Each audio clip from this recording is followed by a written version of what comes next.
इस विषय में मुझे बाबा साहब की एक बहुत बड़ी अच्छी बात याद आती है और मैं हर बार उस बात को कहता हूँ। जब बाबा साहब ने धर्म परिवर्तन की घोषणा की कि भाई दुर्भाग्यवश मुझे हिंदू मान लिया गया और वो मेरे बस की बात नहीं थी, लेकिन मैं हिंदू मरूंगा नहीं, ये मेरे बस की बात है। जब इस तरीके की घोषणा कर दी तो पूरे देश के अंदर एक कोहतूल का माहौल बन गया। तरह तरह के सवाल लोगों के दिमाग में उठने लग गए। कई सारे संगठन आगे आने लगे कि किसी तरीके से बाबा साहब को मना करके इस धर्म परिवर्तन करने से रोका जाए। कुछ ऐसे संगठन थे जो अपना धर्म बढ़ाना चाह रहे थे। उन लोगों ने बाबा साहब से संपर्क किया और उनसे बात की कि बाबा साहब आपका हमारे धर्म में स्वागत है, चाहे मुस्लिम हो, सिख हो, ईसाई हो। तो बाबा साहब ने बड़ा मंथन किया और मंथन करने के बाद एक निष्कर्ष पर पहुंचे। तो एक लेख छपा, उस लेख के अंदर लिखा गया था कि बाबा साहब जो इनके अनुयायी हैं उनको बरगला रहे हैं, उनको एक गर्त में ले जाने का काम कर रहे हैं। उस समय चमड़े का काम कर रही थी अनुसूचित जातियां हैं, तो उससे उनको सालाना 500-700 रुपए की इनकम होती थी। तो उस 500-700 रुपए की इनकम है वो इनसे छूट जाएगी यदि ये सारा काम छोड़ देंगे तो फिर इनका भरण पोषण कैसे होगा। ये सवाल बाबा साहब से पूछे गए। कई सारे पत्रकारों ने जब उनसे सवाल किए तो बाबा साहब का एक जवाब था कि हम आपको पर साल मैं 500 रुपए दूंगा, आप चमड़े का काम करके देख लीजिए, मरे हुए पशुओं को उठा करके खींच करके देखिए, तब पता चलेगा। ये लड़ाई है वो एक्चुअल में आर्थिक आजादी की लड़ाई नहीं थी, ये लड़ाई थी स्वाभिमान की लड़ाई। एक इंसान को किस तरीके से जीना चाहिए, उसकी इंसानियत कैसे कायम रह सकती है, उसकी लड़ाई थी। तो एक जगह एक न्यूज़पेपर के अंदर एक लेख के अंदर लाइनें लिखी गई कि बाबा साहब इनको गर्त में ले जाने का काम कर रहे हैं। तो जब उन्होंने लेख पढ़ा और दूसरे दिन जब वो जवाब दे रहे थे उस लेख का, तो उन्होंने कहा कि आज दिन तक हम गड्ढे में गिरे हुए थे, गर्त में थे, कोई भी संगठन आगे आकर के हमारा हाथ खींच करके उस गड्ढे से बाहर निकालने का काम नहीं किया। किसी ने हमें सपोर्ट नहीं किया, हमारे दुख दर्द को समझा नहीं। अब हम अपनी मर्जी से किसी गड्ढे में गिर रहे हैं तो हमें क्यों रोका जा रहा है। बात स्वतंत्रता की है। एक आपको कोई जहर दे रहा है, उस जहर की बदौलत और आप करोड़ों दुख कष्ट झेल रहे हैं, उसकी बजाय छोड़ करके आप कुछ कष्ट, थोड़े बहुत कष्ट झेलने के लिए तैयार हो रहे हैं, तो शायद उससे वो बेटर कंडीशन थी। तो बाबा साहब का वो जवाब था, वो स्वाभिमान और स्वतंत्रता का जवाब था। स्वाभिमान के साथ जीना, स्वतंत्रता के साथ जीना, आपको वहां कहीं रोक टोक नहीं हो, इसलिए बाबा साहब ने बौद्ध धर्म को चुना। यहाँ दो सवाल पैदा होते हैं। यदि लोगों से सवाल किया जाए कि बाबा साहब ने बौद्ध धर्म क्यों ग्रहण किया, तो लोग ये बताते हैं कि हिंदू धर्म में छुआछूत थी, भेदभाव था, जातिवाद था, इसलिए बाबा साहब ने बौद्ध धर्म ग्रहण कर लिया। लेकिन मेरे जैसा कोई यदि विद्वान इस पर मंथन करता है, इस पर सोचता है, तो शायद ये उत्तर गलत हो जाता है। क्यों गलत हो जाता है? बाबा साहब ने निश्चित तौर पर जातिवाद, छुआछूत, भेदभाव, इससे आहत होकर के धर्म परिवर्तन की घोषणा की थी, लेकिन बौद्ध धर्म ग्रहण करने की घोषणा नहीं की थी। तो बाबा साहब का धर्म परिवर्तन की घोषणा करना और बाबा साहब का बौद्ध धर्म ग्रहण करना, दोनों बातें अलग अलग हैं। और इस बात पर जब तक हम मंथन नहीं करेंगे तब तक हम बौद्धों के रीति रिवाज, परंपराओं पर हमें समझ में नहीं आएगा। यदि हमें इन परंपराओं को समझना है, इस पर मंथन करना है, तो हमें तथागत बुद्ध के काल में जाना पड़ेगा, उसका अध्ययन करना पड़ेगा कि क्या ऐसी सिचुएशन बनी, क्या ऐसी स्थितियां बनी कि भारत के अंदर बौद्ध धर्म का उदय हो गया। तथागत की वाणी चारों दिशाओं में गूंजने लगी, गांव गांव, गली गली में तथागत के धम्म देशनाएं होने लगी, लोग उनको फॉलो करने लगे, उस रास्ते पर चलने लगे। ऐसे क्या माहौल था, क्या परिस्थितियां बनी हुई थी, उन परिस्थितियों पर मंथन करना जरूरी होगा।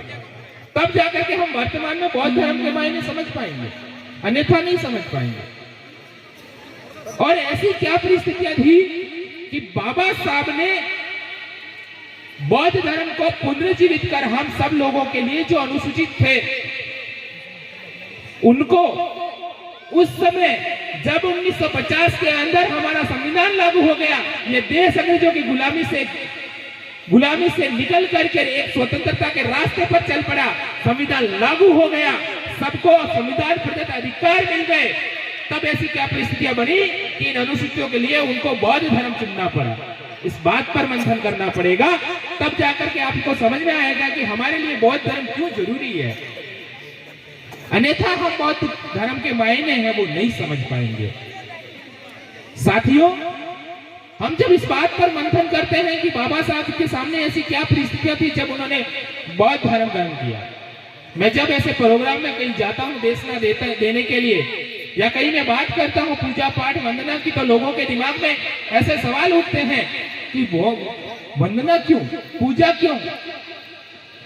दोनों के अंदर फर्क को समझना पड़ेगा। आरती पूजा वंदना में क्या फर्क है उसको समझना पड़ेगा, तब जाकर के हमारे दिमाग में बैठेगा कि हम ऐसा क्यों कर रहे हैं। साथियों, मैं आपको बताना चाहूंगा, बाबा साहब के जीवन में 2 पुस्तकों का प्रकाशन हुआ बौद्ध पूजा पाठ के लिए। पहली पुस्तक 1951 के अंदर बौद्ध उपासना पाठ से बाबा साहब ने प्रकाशित करवाई, और दूसरी पुस्तक 2 फरवरी 1956 को बौद्ध पूजा पाठ के नाम से प्रकाशित हुई। और वो जब कहीं पे जाते थे तो लोगों में वो सर्कुलेट की जाती थी, बांटी जाती थी।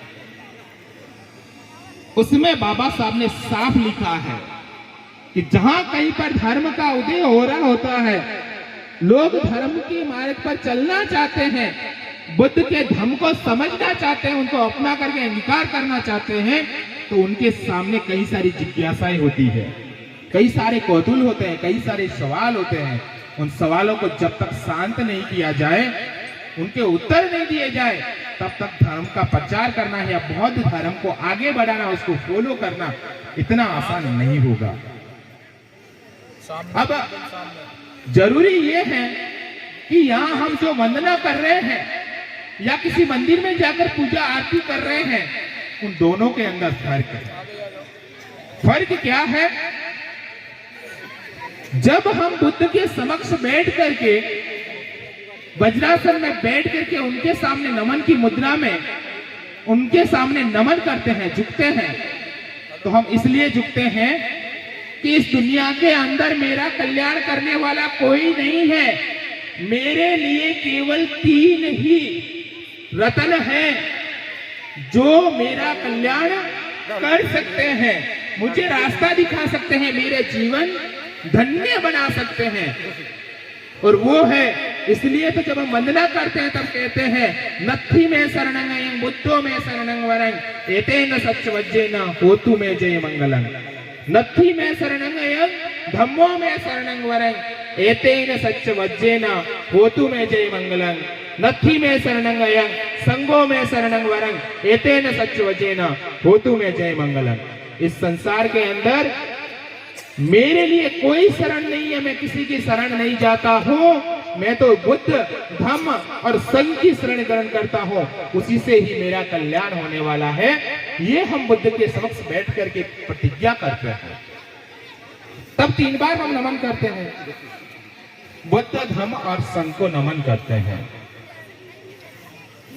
फिर हम उनके समक्ष बैठ करके, क्योंकि जब तथागत से ये सवाल किया गया कि तथागत हमें कुछ शब्दों में धम्म के मायने बता दीजिए, धम्म है क्या, इसको हम धम्म कहें, तो तथागत ने केवल 2 लाइनों के अंदर पूरे धम्म का सार बता दिया।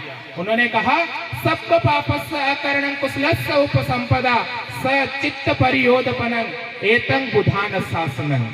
चाहे कोई भी बुद्ध इस धरती पे होगा या कोई बुद्ध आएगा, अपनी वाणी कहेगा, अपनी देशना कहेगा, उसमें ये 3 बातें जरूर शामिल होगी। पहली, सब पापस्य अकरणं, सारे अकुशल कर्म करने योग्य नहीं है, यानी अकुशल कर्मों का त्याग करना। अब तथागत ने बहुत सारे अकुशल कर्म बताए हैं, भिक्षुओं के लिए 227 अकुशल कर्म बताए, वो नहीं करने हैं, उसको विनय कहा गया है। अब अकुशल कर्म क्या है? जो अभी हम आप मेरे से याचना कर रहे थे 5 सीलों के लिए, तथागत ने ये कहा किसी भी व्यक्ति के कल्याण के लिए उसके जीवन में 5 चीजें होनी चाहिए। और 5 अकुशल कर्मों का यदि वो त्याग कर दे और कुशल कर्म को धारण कर ले तो निश्चित तौर पर उसका कल्याण हो जाता है। वो 5 कर्म क्या है? किसी भी प्राणी की हिंसा नहीं करना, चोरी नहीं करना, किसी से बिना पूछे हुए कोई चीज ग्रहण नहीं करना। ये पानी की बोतल है, यदि मेरे पास में ला करके रख दी गई है तो कोई भी भिक्षु उठा करके पानी नहीं पीता है जब तक उसको हाथ में नहीं दी जाती है। या पास में पड़ी उठाकर चीज को उपयोग करना भी चोरी माना गया है। चोरी नहीं करना। तीसरा है व्यभिचार नहीं करना, किसी के साथ छेड़खानी, बलात्कार जैसे जघन्य अपराध नहीं करना। और चौथा है झूठ नहीं बोलना, चुगली नहीं करना, निंदा नहीं करना, कठोर नहीं बोलना। और 5वां है किसी भी प्रकार का, चाहे वो कच्ची हो, पक्की हो, कैसी भी शराब हो, उसका सेवन नहीं करना और ऐसे मादक पदार्थों का उपयोग नहीं करना जिससे अपना चित्त है या अपना दिमाग है वो विचलित होता हो। और उसके साथ साथ में प्रमाद खाना वेरमणि यानी प्रमोद वाले स्थानों का त्याग करना, जुआ खेलना, डिस्को बार डांस में जाना, इन सब का त्याग करना। ये 5 कुशल कर्म है, अकुशल कर्म है जिनका त्याग करके कुशल कर्मों को धारण करना। इसलिए कहा गया सब पापस्य अकरणं कुशलस्य उपसंपदा। कुशल कर्मों का संचय करना, उसकी संपदा को संजो के रखना, सचित प्रयोग पर अपने दिमाग से हमेशा सचेत रहना, सावधान रहना कि मेरे से कोई पाप कर्म नहीं हो जाए, अकुशल कर्म नहीं हो जाए, और हमेशा कुशल कर्मों का मैं संचय करता रहूं। इस तरीके की बात कही है तथागत ने। और यही बात जब हम तथागत बुद्ध के समक्ष बैठ करके ये अकुशल कर्म त्यागने का हम संकल्प लेते हैं कि हे तथागत, मैं आपके समक्ष बैठ करके आज से मैं 5 अकुशल कर्म करने का त्याग करता हूं। दूसरी जगह मंदिर में जाते हैं तो हम मांगते हैं, हमारे को ये दे दो, हमारे को ये दे दो, हमारे को ये दे दो, हम ऐसा कर लेंगे। या लेने का भाव नहीं है या त्यागने का भाव है, इन दोनों में फर्क है। हम मांगने के उद्देश्य से तथागत के समक्ष कोई पूजा वंदना नहीं करते, उनको कोई अवतार बांध करके या भगवान बन करके कोई उनसे मांगते नहीं है कि मेरे जीवन में ये कर दो।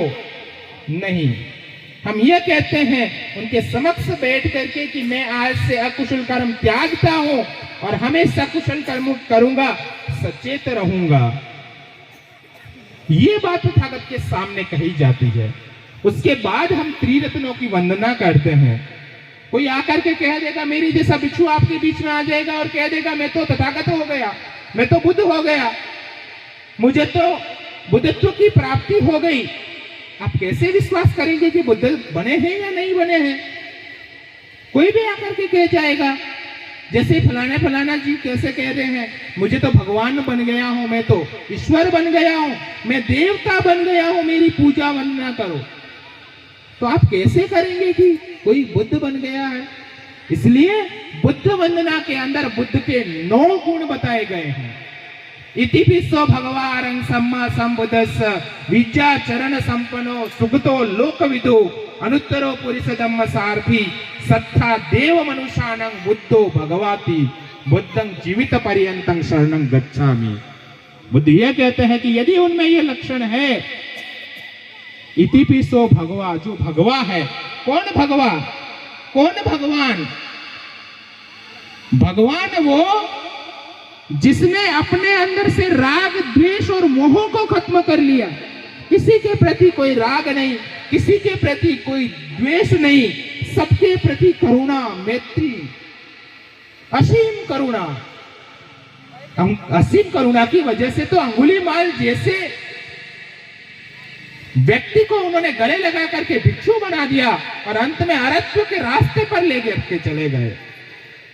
ये उस करुणा का परिणाम था, मैत्री का परिणाम था। हम लोग डर जाते हैं किसी डाकू वगैरह से, लुटेरे को देख करके, लेकिन तथागत नहीं डरे क्योंकि उनके अंदर असीम मैत्री थी, असीम करुणा थी, वो भगवा इतिपिसो भगवा अरहं अरत है, जिसने अपना त्याग करके एक सही रास्ता चुन लिया है, अरत्व की प्राप्ति कर ली। इतिपिसो भगवा अरहं सम्मा संबुद्धो, वो बुद्ध है, सम्यक है, सम्यक संबुद्ध है, विद्या और आचरण से संपन्न है, सुगति को ले जाने वाले हैं, किसी को दुर्गति की तरफ ले जाने वाले नहीं, हमेशा सुगति को ले जाने वाले। सुगतो लोक विदु, लोक यानी संसार के जानकार है, अनुत्तरो यानी अपने पीछे चलाने वाले, लोगों के मार्गदर्शन करने वाले, सत्ता देव मनुष्यानंग बुद्धो भगवाती, सभी देव पुरुष हो चाहे आम इंसान हो, उन सबके मार्गदाता। ऐसे बुद्ध के शरण में मैं जीवन भर जाने की घोषणा करता हूं, शपथ लेता हूं। ये हम 9 बुद्ध के गुणों का बखान करते हैं कि बुद्ध हमारे बीच में आए तो उनके अंदर ये 9 गुण होंगे। 6 धम्म के गुण और 9 संघ के गुण। संघ कैसा हो, भिक्षु संघ कैसा हो, बुद्ध की वाणी कैसी हो, उसकी बात की गई है उस वंदना के अंदर। यदि हम उस चीजों को नहीं समझेंगे, उसके अर्थ को नहीं समझेंगे, तो हम इस चीजों को नहीं समझ पाते हैं। पूजा का मतलब जो आज की तरह आरती घंटी बजाना या अगरबत्ती जला करके ऐसे घूमाना पूजा नहीं है। पूजा का मतलब होता है अनुसरण करना, रास्ते पर चलना, उनके बताए हुए मार्ग को फॉलो करते हुए आगे बढ़ना। पूजा का मतलब पाली भाषा के अनुसार ये होता है। और पाठ का मतलब होता है बुद्ध के द्वारा कही गई वाणी का संगायन करना, बैठ करके वाचन करना, उनको पढ़ना, उनको समझना, और उसके लिए एक नियमित दिनचर्या बनाना कि मैं हमेशा सुबह उठ करके बुद्ध के आगे 3 बार नमन करूंगा, उनके गुणों का बखान करूंगा और एक संकल्प लूंगा कि मेरे से कोई अकुशल कर्म नहीं होगा, हमेशा मैं कुशल कर्म करूंगा। इस तरीके का बैठ करके रोज संकल्प लेना, सुबह शाम संकल्प लेना, और उस संकल्प पर अडिग होकर के चलना ही बुद्ध की पूजा पाठ और वंदना है। केवल गायन करने से काम नहीं चलने वाला। गायन कर लिया उससे आपका कल्याण हो जाएगा नहीं। तथागत क्या कहते हैं, सबसे पहले ये देखें कि मेरे अंदर बुराइयां क्या क्या है, मैं कौन कौन सी बुराई कर रहा हूं, कौन कौन से अकुशल कर्म कर रहा हूं, वो देखें और हमें पता चल जाए। हम लोग क्या करते हैं, सामने वाले में देखते हैं, इसमें ये कमी, इसमें ये कमी, ये वो करता है, ये वो करता है, ये फलाना करता है, ये वो करता है, हम उसमें देखते हैं, हम अपने में नहीं देखते। हम क्या कर रहे हैं, हम तो केवल इतना सा कह देते हैं, किसी की निंदा करने के बाद में भी कह देते हैं मैं तो किसी के आगे कुछ नहीं कहता। किसी की चुगली झूठ करने के बाद में भी ये कह देते हैं मैं तो किसी के आगे कुछ नहीं बोलता। ये तो आपको ही बता रहा हूं, केवल इतना कहकर के हम अपना पीछा छुड़ा देते हैं। तथागत ये नहीं कहते, बुद्ध ये नहीं कहते। बुद्ध कहते हैं सबसे पहले अपने अंदर बुराइयों को ढूंढिए, आपके अंदर कितने अकुशल कर्म कर रहे हैं, अपने अंदर बुराई कितनी है, उन बुराइयों को धीरे धीरे करके अभ्यास करिए, एक एक करके उस बुराई को निकालें।